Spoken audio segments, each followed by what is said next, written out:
नमस्कार दोस्तों, स्वागत है आपका हमारे YouTube चैनल पर। इस वीडियो में हम लोग इतिहास के टॉप 50 क्वेश्चन करेंगे जो आपके किसी भी एग्ज़ाम के लिए इम्पोर्टेंट होंगे। और ये टॉपिक होगा गुप्त काल और पार्ट 1 होगा। इसमें हम लोग 50 क्वेश्चन करेंगे इम्पोर्टेंट। ओके, तो वीडियो स्टार्ट करने से पहले मैं आपसे एक बात कहना चाहूँगा कि जिन दोस्तों ने चैनल को सब्सक्राइब नहीं किया तो प्लीज़ चैनल को सब्सक्राइब कर लीजिएगा और पास में जो बेल आइकन होता है उसको भी दबा लें ताकि आने वाले टाइम में आपको वीडियोस की नोटिफिकेशन टाइम टू टाइम मिलती रहे। चलिए स्टार्ट करते हैं आज का वीडियो। तो गाइस, आज के सेशन में पहला क्वेश्चन बनता है, गुप्त वंश का संस्थापक कौन था? ऑप्शन सी, श्री गुप्त। गुप्त किसके सामंत थे? अगला क्वेश्चन है, तो ऑप्शन बी, कुषाणों के सामंत थे। अगला है, गुप्त वंश के किस शासक ने सर्वप्रथम महाराजाधिराज की उपाधि धारण की? ऑप्शन बी, चंद्रगुप्त फर्स्ट ने। अगला, सूची 1 को सूची 2 से सुमेलित करना है कोड के माध्यम से। इसका गाइड आंसर हो जाएगा आपका ऑप्शन ए। चलिए मिलान करते हैं। पहला है प्रयाग ऑबलिक इलाहाबाद प्रशस्ति अभिलेख, इसका हो जाएगा समुद्रगुप्त। फिर है विल्सड स्तंभ लेख, ये हो जाएगा दूसरे से कुमारगुप्त। फिर है भीतरी स्तंभ लेख, ये हो जाएगा तीसरे से स्कंदगुप्त। फिर है मंदसौर लेख, इसका हो जाएगा चौथे से बंधु बर्मन। और नेक्स्ट क्वेश्चन आपका बनता है, गुप्त शासन के दौरान निम्नलिखित में ऐसा व्यक्ति कौन था जो एक महान खगोल विज्ञानी और गणितज्ञ था? Option C, Aryabhata. अगला है, गुप्त शासकों की सरकारी या दरबारी भाषा थी, तो इसका हो जाएगा ऑप्शन डी, संस्कृत। अगला है, इतिहासकार B.A. स्मिथ ने किसकी विजयों से प्रभावित होकर उसे भारत का नेपोलियन कहकर पुकारा है?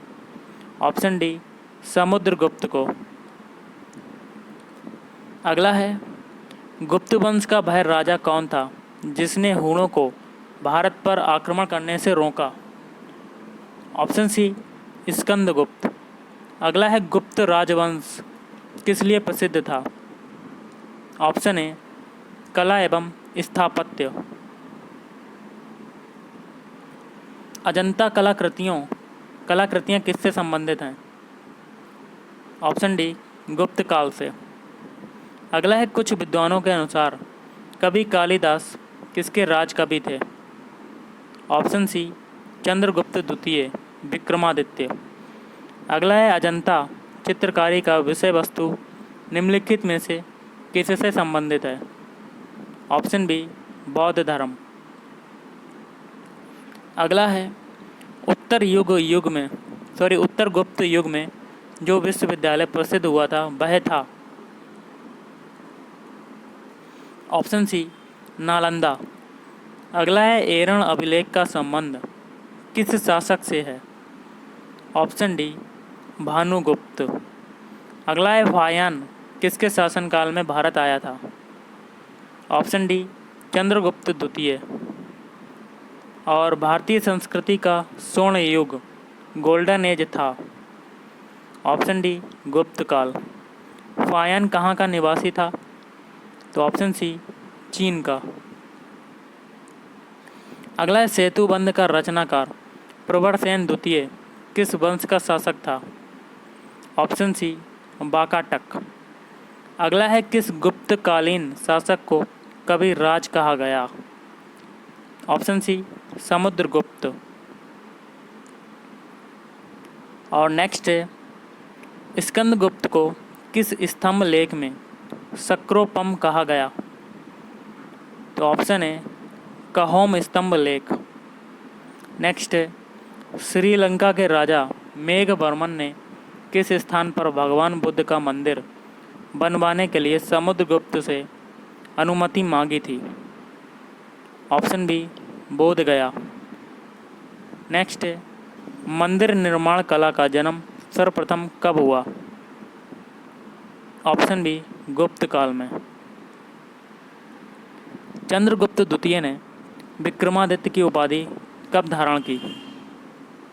तो इसका आंसर हो जाएगा ऑप्शन ए, शकों का उन्मूलन करने के बाद।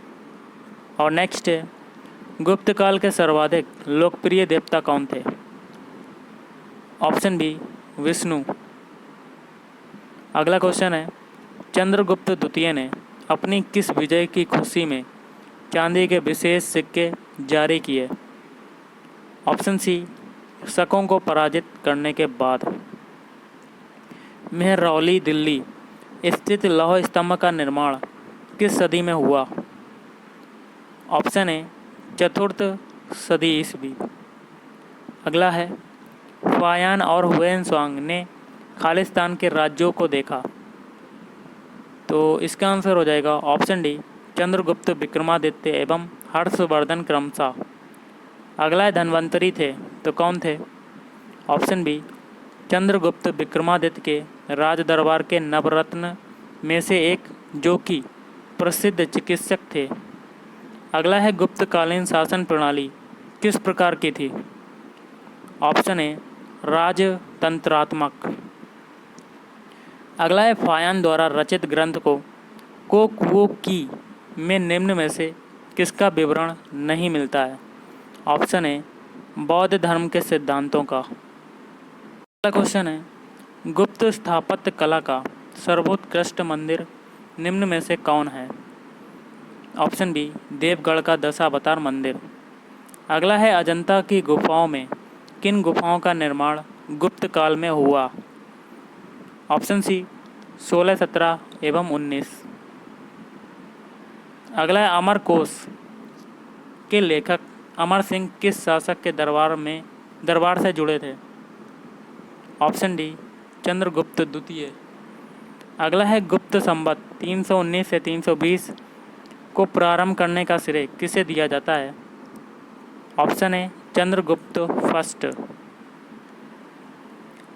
चंद्रगुप्त फर्स्ट ने गुप्त संवत का प्रारंभ किस उपलक्ष्य में किया? ऑप्शन ए, अपने राज्यारोहण के स्मारक के रूप में। अगला है, प्रयाग प्रशस्ति अभिलेख का लेखक हरिसेन किस शासक का दरबारी कवि था? Option A, Samudragupta. अगला है, गुप्त काल को प्राचीन भारत का क्लासिकल युग क्यों कहा जाता है? तो ये हो जाएगा ऑप्शन बी, कला व साहित्य के क्षेत्र के अपने चरमोत्कर्ष पर पहुंचने के कारण। अगला है, सारनाथ के धमेक स्तूप का निर्माण किस काल में हुआ? ऑप्शन डी, गुप्त। गुप्त काल की सोने की मुद्रा को कहा जाता था? ऑप्शन ए, दिनार। अगला है, कुमार संभव महाकाव्य किस कवि ने लिखा?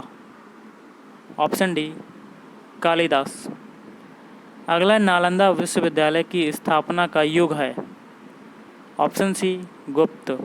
गुप्त युग में भू राजस्व की दर थी? ऑप्शन बी, उपज का छठा भाग।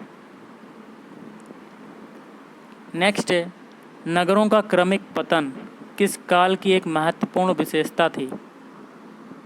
ऑप्शन ए, गुप्त काल। किस वंश के शासकों ने मंदिरों एवं ब्राह्मणों को सबसे अधिक ग्राम अनुदान दिया था? ऑप्शन ए, गुप्त वंश। और नेक्स्ट है,